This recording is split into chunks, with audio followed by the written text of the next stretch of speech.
ਰੱਬ ਨੇ ਹੁਸਨ ਦਿੱਤਾ ਤੈਨੂੰ ਰੱਜ ਕੇ, ਰੱਬ ਨੇ ਹੁਸਨ ਦਿੱਤਾ ਤੈਨੂੰ ਰੱਜ ਕੇ, ਤਾਈਂ ਤੋਰ ਚ ਮੜਕਣਾ ਜਾਵੇ। ਹੌਲੀ ਹੌਲੀ ਗਿੱਧੇ ਵਿੱਚ ਨੱਚ ਪਤਲੋਨੀ, ਤੇਰਾ ਲੱਕ ਨਾ ਮਰੋੜਾ ਖਾ ਜਾਵੇ। ਹੌਲੀ ਹੌਲੀ ਗਿੱਧੇ ਵਿੱਚ ਨੱਚ ਪਤਲੋਨੀ, ਤੇਰਾ ਲੱਕ ਨਾ ਮਰੋੜਾ ਖਾ ਜਾਵੇ।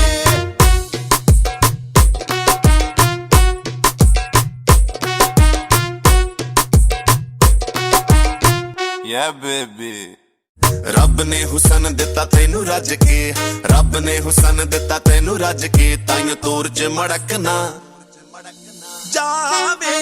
ਹੌਲੀ ਹੌਲੀ